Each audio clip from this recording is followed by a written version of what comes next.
Bismillahirrahmanirrahim. Assalamu alaikum dear students. My name is Aisha Salim. I hope you all are fine and doing well.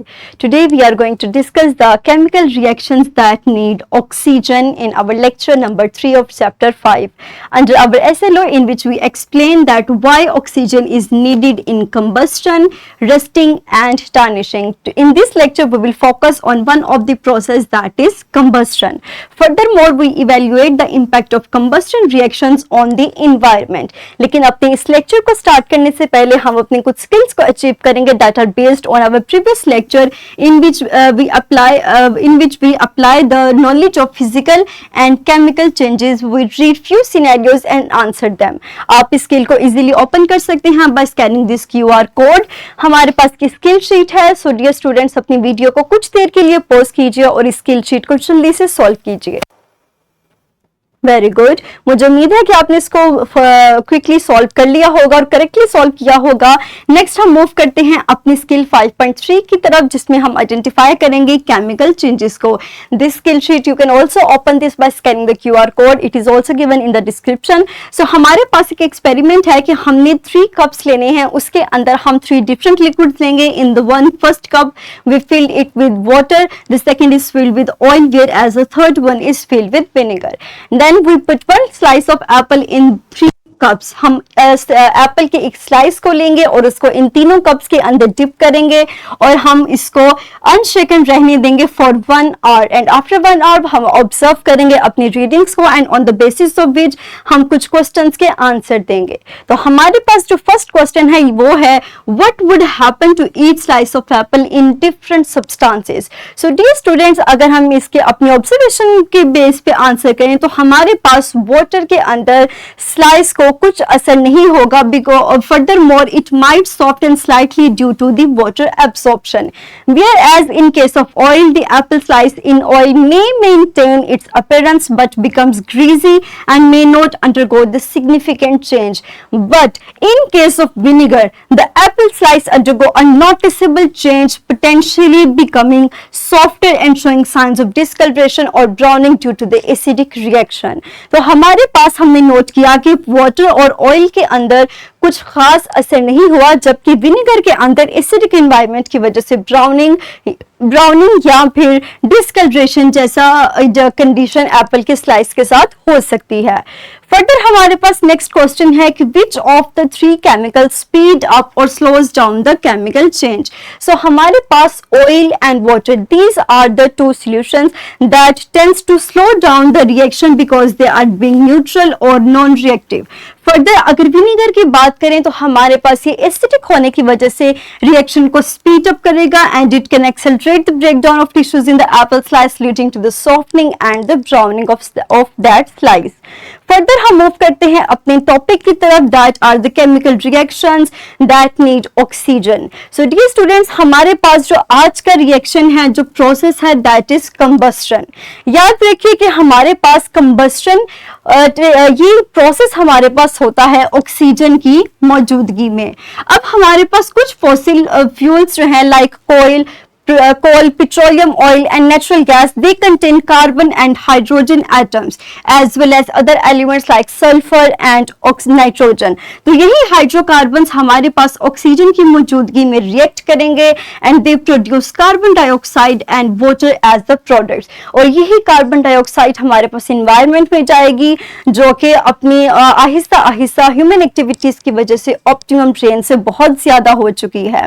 So dear students, हमारे पास जो कुछ fuel burn करने की वजह से कंपाउंड्स बनेंगे, कुछ हमारे पास सॉक्सीज हैं और कुछ हमारे पास नॉक्सीज हैं and few are carbon dioxide. अब हमारे पास ये तीनों कंपाउंड्स ऐसे हैं जो कि विद रिएक्शन विद वाटर और by increasing their concentration in the environment they gives rise to, इनकी वजह से हमारे पास बहुत सी हमें मुश्किलात का सामना करना पड़ता है. फॉर एग्जांपल, अगर हम कंपाउंड्स की बात करें, नाइट्रोजन एंड और सल्फर बेस्ड कंपाउंड्स या ऑक्साइड्स की, तो हमारे पास पोल्यूशन के जरिए ये स्मोक या इस तरह की पोल्यूशन के जरिए बर्निंग के बाद ये कंपाउंड्स ऐड होते हैं इन्वायरमेंट में, जो कि इन रिटर्न पानी के साथ कंबाइन होते हैं और एसिड रेन का बाइस बनते हैं. और यही एसिड रेन हमारे पास सल्फ्यूरिक एसिड और नाइट्रिक एसिड की फॉर्म में नीचे आती है. और यही पानी हमारे पास फर्दर ऐड होता है वेजिटेशन में। इसके अलावा हमारे पास रिवर्स में ऐड होता है जो कि एक्वेटिक लाइफ को मुतासिर करता है। इसके अलावा हमारी वेजिटेशन को भी मुतासिर करता है। इसके अलावा हमारे पास जो हिस्टोरिकल मॉन्यूमेंट्स हैं, जो मार्बल्स हैं, वो इन्हीं एसिड रेन के रिएक्शन की वजह से आहिस्ता आहिस्ता खराब होने लग गए हैं।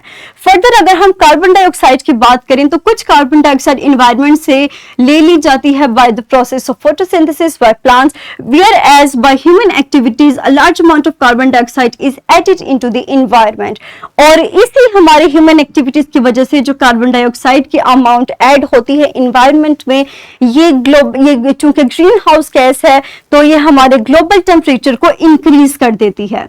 और इसी इंक्रीज होने गैस के इंक्रीज होने की वजह से ऐसी इंफ्रारेड रेडिएशन जो कि जमीन के जरिए री एमिट होती हैं वो कैप्चर कर ली जाती हैं and this then results into global warming.